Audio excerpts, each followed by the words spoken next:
जैसा कि हम देखते हैं कि कई बार हम विश्वास में आने के बाद पैसा दे देते हैं, बड़ी रकम दे देते हैं और उसके एवज में ना तो कोई एग्रीमेंट लिखाते हैं और ना ही कोई चेक लेते हैं। लेकिन जब हम उन महोदय से मिलने वाले भाईबंद रिश्तेदार से अपना पैसा मांगते हैं तो वो कभी कहते हैं 1 महीने बाद दूंगा, कभी कहते हैं 2 महीने बाद दूंगा।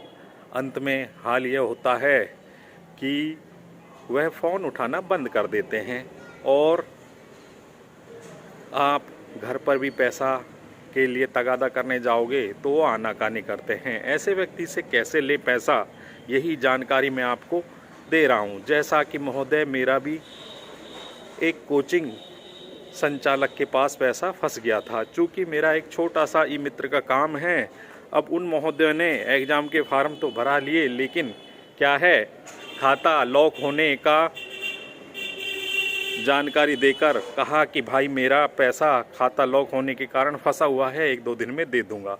अब बात आती है 1-2 दिन गुजर गए, 15 दिन गुजर गए, तो मैंने कॉल करके कहा उनसे, तो उन्होंने हामी भर ली, लेकिन ना ही पैसा दिया ना ही वह मिलने आए कोई जानकारी दी। अब बात आती है, ज़्यादा कहा तो कहा कि कौन सा मैं खा रहा हूँ, खाकर भाग रहा हूँ, मेरी मार्केट में रेपुटेशन है।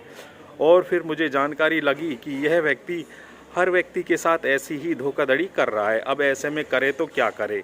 तो जैसा कि हमने उन महोदय से, हमारे संपर्क थे व्हाट्सएप से, पर उनका फ़ोटो लगा हुआ था, तो हमने उनका व्हाट्सएप से फ़ोटो का स्क्रीनशॉट लिया और उसको फेसबुक पर लगा दिया और उसमें नीचे एडिट करके लिख दिया कि इन महोदय ने मेरा इतना रुपए नहीं दिया है और यह अन्य व्यक्तियों से भी इसी तरह की धोखाधड़ी कर रहे हैं और पैसा देने का नाम नहीं लेते हैं। सारी अय्यासियाँ चालू हैं इनकी, बाकायदे शाम को ड्रिंक भी करते हैं, बड़ी बड़ी गाड़ियों में भी घूमते हैं, लेकिन उधार देने वालों का पैसा नहीं लौटाते हैं।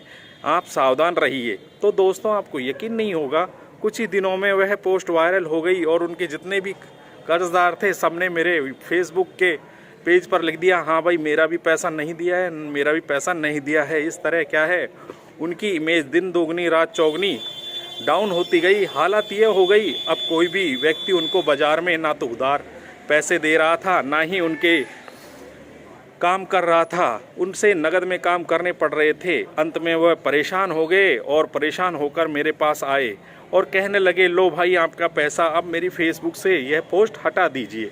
क्योंकि दोस्तों, मैंने अपने ऊपर प्रैक्टिकल किया है और जिसके ज़रिए मुझे मेरा उधार पैसा मिला है।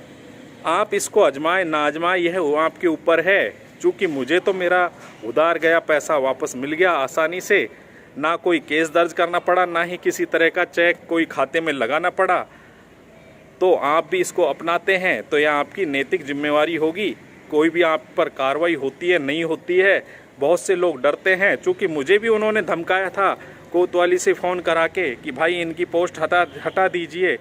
तो मैंने कोतवाल साहब को भी यही निवेदन किया, महोदय मुझे तो पैसा लेना है, पैसा दिलवा दीजिए, मैं पोस्ट हटा दूंगा। तो ये थी पूरी खबर। इसी के साथ सब्सक्राइब कर ले DK Hindi news YouTube channel को और बने रहे हमारे साथ ही वीडियो के डिस्क्रिप्शन में दिए गए लिंक पर भी क्लिक करें ताकि मिलती रहे आपको अच्छी और बढ़िया जानकारियाँ।